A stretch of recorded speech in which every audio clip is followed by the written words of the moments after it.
ငိုရတဲ့အချိန်တိုင်းမှာဒီဒေသနာလေးကိုအမှတ်ရရင်မျက်ရည်တိတ်နိုင်ကောင်းတယ်လို့ဘုံဘုံကတွေးမိတာဒီဟာလေးကိုဖတ်ရင်းနဲ့မျက်ရည်ကျပြီဆိုအော်ငိုမနေပါနဲ့အားရသေးဘူးလားတတန်တရားလုံးငိုလာတာဘုရားသမုဒ္ဒရာလေးစင်းမှာရှိတယ်ရေထက်တောင်များတယ်လို့ပြောတာဒီတစ်စက်နဲ့တော့တိုးပြီးတော့များတော့ပါဘူးဟုတ်လားငိုမနေပါနဲ့လို့ကိုဘာလို့ဖို့လို့တော့နှစ်သိမ့်ဖို့လိုမယ်ပေါ့နော်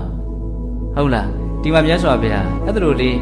သမုဒ္ဒရာလေးသိမ်းမှာရှိတဲ့ရေကနေတယ်ဒုက္ခနဲ့တွေ့လို့ငိုရတဲ့မြေတွေကများတယ်လို့ပြောပြီးတဲ့နောက်မှာနောက်ဆုံးပါတာလေးပါပြောတော့အဲ့ဒါလေးကအဓိကအချက်ကလေးပါနော်ကိဉ္ကရဏအမတုဝံပမစ္စတိဒီသဘာဝတွေဒီလိုဖြစ်ခဲ့တာတိပါလက်ကနဲ့ကိဉ္ကရဏဘယ်အကြောင်းကြောင့်အမတုဝံသင်သည်ပမစ္စတိမေ့လျော့၍နေပြီးတဲ့နေတဲ့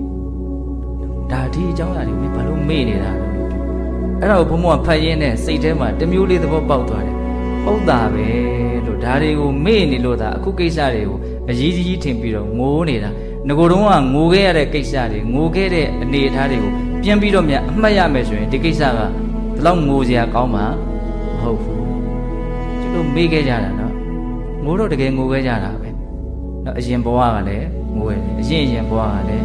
ငိုခဲ့တယ်တကယ်ကိုအကြီးအကျယ်မြည်ကြီးမှလူလှိမ့်ပြီးတော့ငိုခဲ့တယ်ငိုရင်းနဲ့သေခဲ့တဲ့ဘဝတောင်ရည်တွက်နိုင်မှာမဟုတ်အဲ့ဒါလေးကျတို့ဘာဖြစ်ပြလိုက်တာတော့မေ့ပလိုက်တာ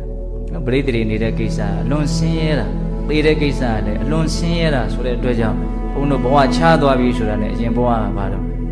အမေကြီးမေ့ပြလိုက်တာပြန်စဉ်းစားလည်းမပေါ်တော့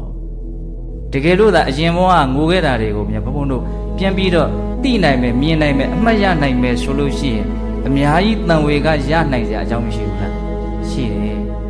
လို့အဲ့ဒါကိုစဉ်းစားရင်းနဲ့တစ်ဆက်တည်းဘုံဘုံကဘာတွေးမိတော့ဆိုဂိုင်းထားပါလေအရင်ဘဝငိုခဲ့တာတွေကိုအမှတ်မိတာဂိုင်းထားပါတော့ဒီဘဝငိုခဲ့တာတွေကိုအမှတ်ရမယ်ဆိုရင်တော့တော်တော်ကောင်းအောင်ပဲ